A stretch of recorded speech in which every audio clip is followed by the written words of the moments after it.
मेरा नाम विनोद है। मैं 25 साल का हूँ और मैंने हाल ही में अपनी पोस्ट ग्रेजुएशन की पढ़ाई पूरी की है। अब मैं एक सरकारी नौकरी की तैयारी कर रहा हूँ। अपने खर्चों को पूरा करने के लिए मैं एक प्राइवेट कॉलेज में 11वीं और 12वीं के बच्चों को पढ़ाने जाता हूँ। मैं इस शहर में एक छोटे से फ्लैट में किराए पर रहता हूँ। कभी कभी मेरी बहन भी मेरे साथ आकर रहती है। एक दिन मेरे मकान मालिक मेरे कमरे पर आए। वे कुछ गंभीर लग रहे थे। उन्होंने मुझसे कहा, विनोद, मेरे एक दोस्त की बेटी है जो इस समय 12वीं में पढ़ रही है। उसका गणित बहुत कमजोर है। मेरे दोस्त चाहते हैं कि तुम उसे ट्यूशन पढ़ाओ। मैंने उन्हें तुम्हारे बारे में बताया था और कहा था कि तुम बहुत अच्छे शिक्षक हो। इसलिए उन्होंने मुझसे कहा कि मैं तुमसे बात करके देखूं कि क्या तुम उसे पढ़ाने के लिए तैयार हो। उनकी बात सुनकर मैं थोड़ी देर के लिए सोच में पड़ गया। मैं घर में किसी को पढ़ाने की आदत नहीं रखता। ऊपर से एक अकेली लड़की को अपने कमरे में बुलाकर पढ़ाना मुझे कुछ अजीब सा लगा। मैंने मकान मालिक से कहा, मैं घर पर क्लास नहीं लेता। मैं कॉलेज से आने के बाद अपनी सरकारी नौकरी की तैयारी करता हूं और उस दौरान मुझे अन्य किसी काम के लिए समय नहीं मिलता। मेरे इस जवाब पर मकान मालिक थोड़ा जोर देकर बोले, देखो विनोद, ये परिवार बहुत अमीर है। वे तुम्हें जितनी भी फीस मांगोगे देने के लिए तैयार हैं। उन्हें सिर्फ एक अच्छे शिक्षक की तलाश है। मुझे लगा कि तुम समझदार हो और अच्छे से पढ़ा सकते हो, इसलिए मैंने तुम्हारा नाम लिया। अब यह तुम्हारे ऊपर है कि तुम क्या फैसला करते हो। मकान मालिक की बातों से मैं थोड़ा असमंजस में था। हालांकि मुझे एहसास हुआ कि यह एक अच्छा अवसर हो सकता है।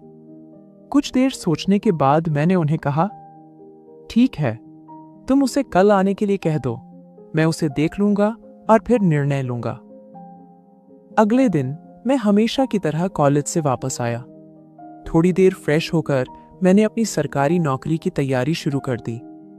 पढ़ाई में पूरी तरह डूबा हुआ था। तभी बाहर एक कार के रुकने की आवाज आई। खिड़की से झांक कर देखा तो एक कार मेरे घर के सामने खड़ी थी। थोड़ी देर में कार का दरवाजा खुला और उसमें से एक बेहद सुंदर लड़की बाहर निकली।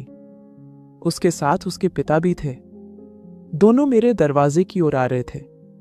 मैंने जल्दी से किताबें किनारे रखी और दरवाजा खोलने के लिए खड़ा हो गया।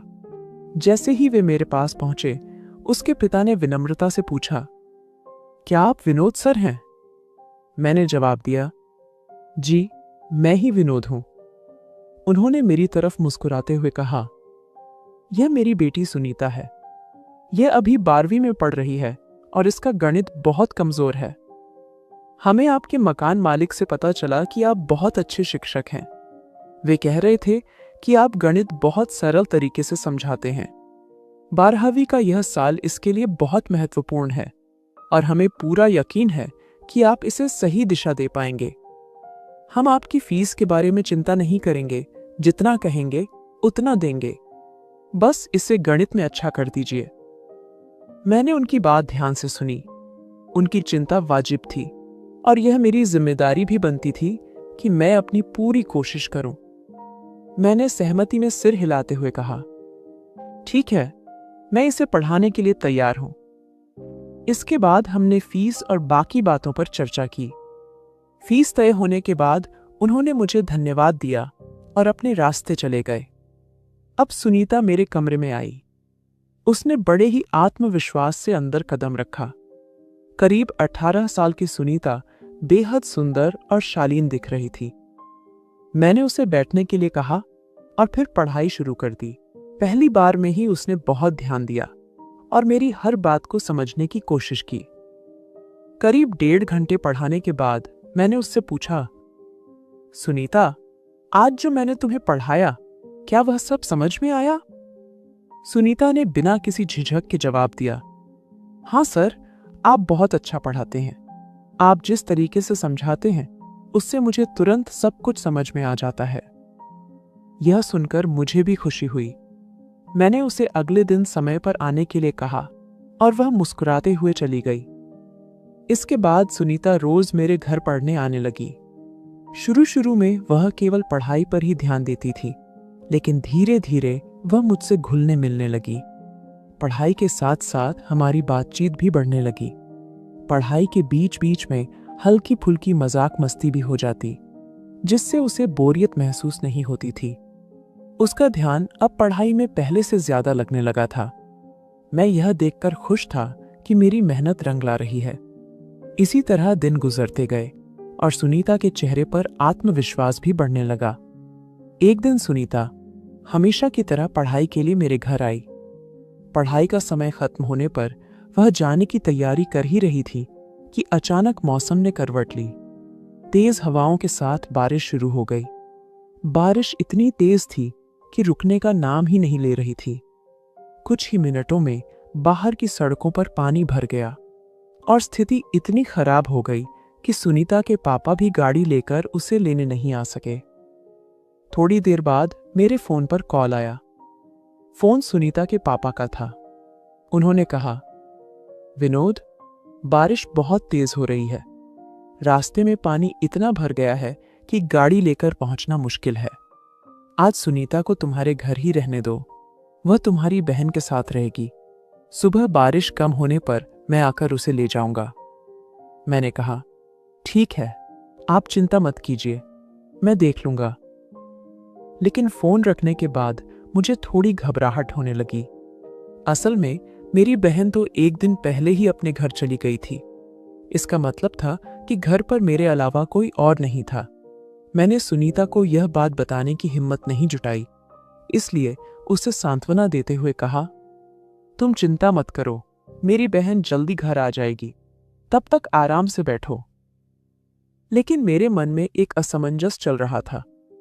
अगर मेरी बहन नहीं आई तो सुनीता क्या सोचेगी? क्या वह असहज महसूस करेगी? इसी सोच में डूबा हुआ था कि अचानक मेरी नजर सुनीता पर गई।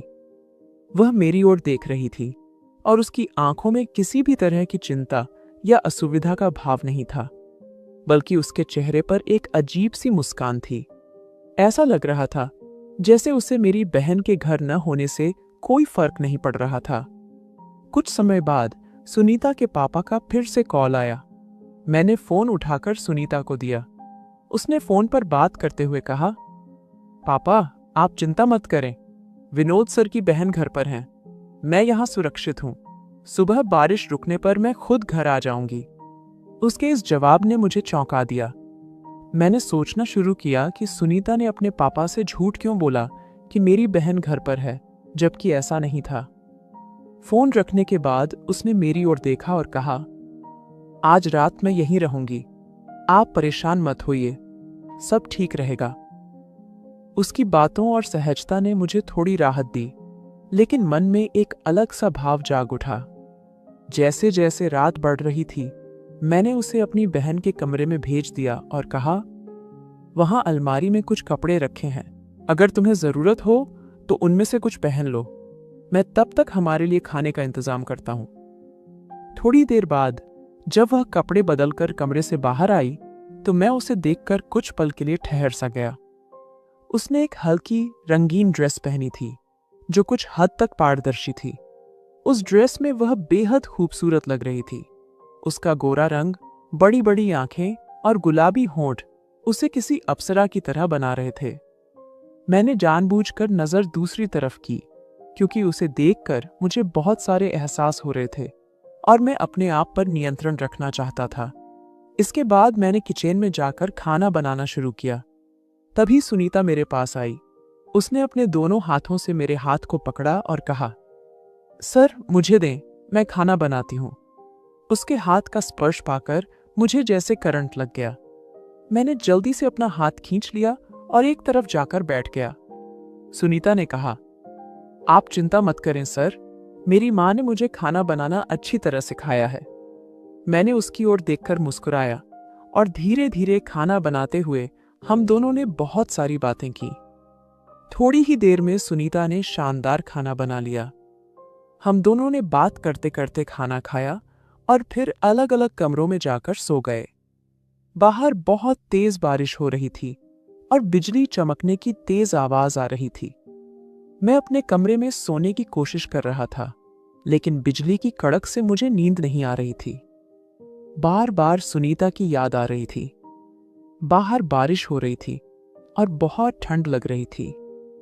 इस रोमांटिक माहौल में अगर सुनीता मेरे साथ होती तो कितना मजा आता। मैं उसे अपनी बाहों में भरकर प्यार करना चाहता था, लेकिन मेरा हिम्मत नहीं हो रहा था। अचानक दरवाजे पर खटखट करने की आवाज आई। मैं तुरंत उठा और दरवाजा खोला। देखा कि सुनीता सामने खड़ी थी। सुनीता ने कहा, सर, मुझे अंधेरे में बहुत डर लग रहा है और बिजली भी बहुत तेजी से कड़क रही है। मुझे बिजली से बहुत डर लगता है। मैंने कभी अकेले सोने की कोशिश नहीं की। घर में भी मैं अपनी माँ के साथ सोती हूँ। क्या मैं आपसे यहाँ सो सकती हूँ? यह सुनकर मेरा चेहरा खिल उठा और मैं अंदर से बहुत खुश हो गया। मैंने उसे कहा, ठीक है, तुम आ सकती हो। वह अंदर आई और मैंने बेड के दूसरे सिरे की ओर इशारा किया ताकि वह वहां सो सके। वह बेड के दूसरी ओर सो गई। मैंने दरवाजा बंद किया और बेड के एक कोने पर लिट गया, लेकिन मुझे नींद नहीं आ रही थी। मैं बार बार उसे देख रहा था। तभी बाहर एक तेज बिजली चमकी, जिससे सुनीता नींद से जाग गई और घबराकर मुझे जोर से गले लगा लिया। मैंने उसके सिर पर हाथ फेरते हुए कहा, डरो मत। उसने कहा, सर, मुझे बिजली की आवाज से बहुत डर लगता है।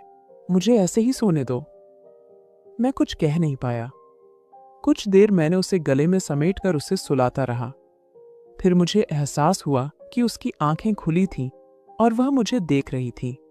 मैंने कहा, डरो मत, तुम अब ठीक हो। उसने कुछ नहीं कहा, बल्कि रोमांचित होकर मुस्कुराई। मैं पहले ही अपनी भावनाओं पर काबू पाने की कोशिश कर रहा था, लेकिन अब मेरा काबू ढीला पड़ गया। मुझे अब और रुकना नहीं था, इसलिए मैंने उसे कहा, सुनीता, मुझे तुम बहुत पसंद हो। मैं तुमसे बहुत प्यार करता हूं। क्या तुम भी मुझे पसंद करती हो? सुनीता मेरे कान में बोली, सर, जब मैंने आपको पहली बार देखा था तब मैं आपसे बहुत प्रभावित हुई थी, लेकिन मैं डर गई थी और आपसे बोल नहीं पाई। उसके बाद हमने एक दूसरे को बहुत सारा प्यार दिया। सुबह मैं जल्दी उठकर रसोई में गया और सुनीता के लिए कॉफी बनाई। जब मैंने कप उसे थमाया तो उसने बिना कुछ कहे उसे थाम लिया। दोनों ने खामोशी में कॉफी पी। कमरे में एक अजीब सी चुप्पी थी और हम दोनों ही एक दूसरे की आंखों में देखने से बच रहे थे। कुछ देर बाद बाहर गाड़ी की आवाज सुनाई दी। सुनीता के पापा उसे लेने आ गए थे। वह तुरंत उठी, अपना बैग लिया और दरवाजे की ओर बढ़ गई। दरवाजे पर पहुंचकर उसने पलटकर मेरी ओर देखा। उसकी आंखों में एक गहरी उदासी और अजीब सा दर्द था। मैंने भी उसे चुपचाप देखा, लेकिन कुछ कह नहीं पाया।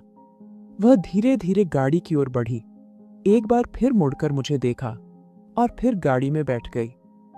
उसके पापा गाड़ी लेकर चले गए और मैं दरवाजे पर खड़ा उसे जाते हुए देखता रहा। उसके जाने के बाद घर में एक खालीपन महसूस हुआ। मैं उसकी आदत डाल चुका था और अब हर चीज अधूरी सी लग रही थी। मैंने सोचा, शायद वह कल वापस आएगी, लेकिन दिन बीतते गए और वह नहीं आई। मैं बेचैन हो गया। उसकी अनुपस्थिति मुझे हर पल महसूस होने लगी। 4 दिन तक मैंने उसकी राह देखी, लेकिन उसका कोई संदेश नहीं आया। परेशान होकर मैंने फैसला किया कि मैं खुद उसके घर जाऊंगा और पता करूंगा कि वह क्यों नहीं आ रही। जब मैं उसके घर पहुंचा तो उसके पापा ने बताया, सुनीता अपने आगे की पढ़ाई के लिए बेंगलोर चली गई है। यह सुनकर मेरे पैरों तले जमीन खिसक गई। मैं स्तब्ध रह गया। घर लौटते समय मेरा मन असमंजस से भरा था। मैंने ऐसा क्या किया था कि उसने बिना कुछ कहे मुझे छोड़ दिया? क्या मैंने अनजाने में उसे किसी तरह से असहज किया था? इन सवालों ने मुझे भीतर तक झकझोर दिया। दिन बीतते गए और मैं अपनी जिंदगी में व्यस्त होने की कोशिश करता रहा। मैं अपनी सरकारी परीक्षा की तैयारी में लग गया और जी जान से मेहनत की। कुछ महीनों बाद मेरी मेहनत रंग लाई और मुझे एक कॉलेज में अच्छी नौकरी मिल गई। मैं आर्थिक रूप से भी स्थिर हो गया, लेकिन दिल में सुनीता की कमी हमेशा बनी रही। 2 साल बीत गए।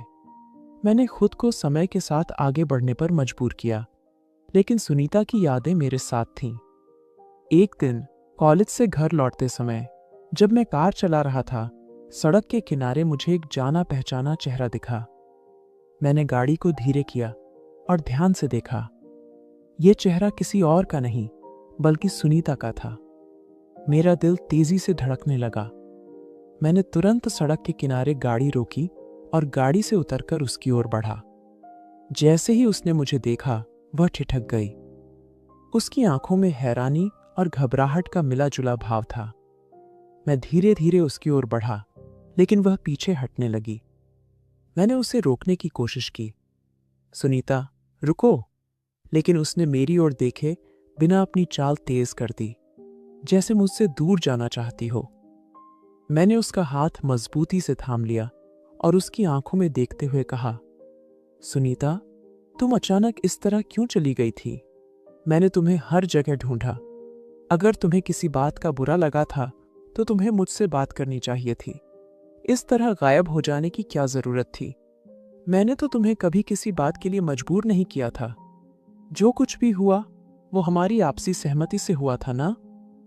सुनीता ने मेरी ओर देखा। उसकी आंखों में आंसू थे।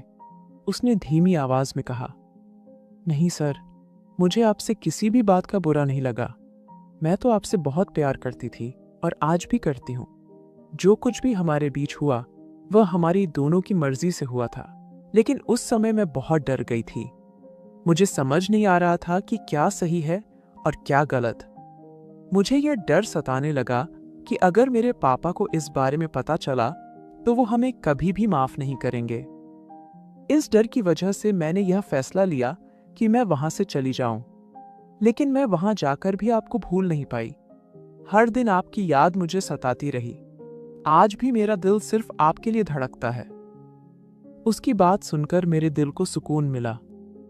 मैंने उसके आंसू पोंछते हुए कहा, सुनीता, मैंने तुम्हें एक बार खो दिया था, लेकिन अब मैं तुम्हें फिर से खोने का जोखिम नहीं उठा सकता। अगर हम दोनों एक दूसरे से सच्चा प्यार करते हैं तो क्या हम अपनी जिंदगी को एक साथ नहीं बिता सकते? क्या हम शादी नहीं कर सकते? यह सुनकर सुनीता का चेहरा लाल हो गया। उसने शर्माते हुए अपनी नजरें झुका लीं। उसकी खामोशी में उसकी सहमति छिपी थी। मैंने उसकी झुकी नजरों को समझते हुए कहा, ठीक है सुनीता, मैं तुम्हारे घर जाकर तुम्हारे पापा से हमारी शादी की बात करूंगा। मैं तुम्हें अपने जीवन का हिस्सा बनाकर रहूंगा। इसके बाद मैं अपने घर लौट आया और अपनी माँ और बहन को सारी बातें बताई। मेरी माँ और बहन ने मेरा पूरा साथ दिया और शादी की बात करने के लिए तैयार हो गईं। 5-6 दिनों के बाद मैं अपनी माँ और बहन को लेकर सुनीता के घर पहुंचा। जैसे ही हम उनके घर पहुंचे, सुनीता के पिता ने मुझे देखते ही पहचान लिया। उन्होंने मुस्कुराते हुए कहा, अरे विनोद बेटा, तुम यहाँ कैसे? मैंने उन्हें विनम्रता से प्रणाम किया और अंदर आने की अनुमति मांगी। उन्होंने हमें बड़े प्यार से अपने घर के अंदर बुलाया। मैंने हिम्मत जुटाकर अपनी बात शुरू की। अंकल, मैं सुनीता से शादी करना चाहता हूँ। मैं उससे सच्चा प्यार करता हूँ और चाहता हूँ कि वह मेरे जीवन का हिस्सा बने। जब उन्होंने मेरी बात सुनी तो उनके चेहरे पर गंभीरता आ गई। लेकिन जैसे ही मैंने बताया कि मुझे एक सरकारी कॉलेज में नौकरी मिल चुकी है और मैं आर्थिक रूप से पूरी तरह स्थिर हूं, उनका चेहरा खिल उठा। उन्होंने कहा, विनोद, जब मैंने तुम्हें पहली बार सुनीता के ट्यूटर के रूप में देखा था, तभी मुझे एहसास हो गया था कि तुम एक अच्छे इंसान हो। अब जब मुझे पता चला कि तुम अपने जीवन में इतना अच्छा कर रहे हो, तो मुझे तुम्हारे जैसे लड़के से अपनी बेटी की शादी करने में कोई आपत्ति नहीं है। उन्होंने तुरंत हमारी शादी के लिए अपनी सहमति दे दी। उनकी सहमति से हमारा मन खुशियों से भर गया। फिर धूमधाम से हमारी शादी हुई। आज हमारी शादी को कई महीने हो चुके हैं। सुनीता और मैं एक साथ बेहद खुश हैं। हमने न सिर्फ एक दूसरे का प्यार पाया, बल्कि अपने परिवार का आशीर्वाद भी। हमारी जिंदगी अब पूरी तरह से सुखमय हो गई है और हम हर दिन अपने प्यार के लिए भगवान का शुक्रिया अदा करते हैं। तो दोस्तों, अगर आपको यह कहानी पसंद आई हो तो चैनल को सब्सक्राइब करना न भूलें।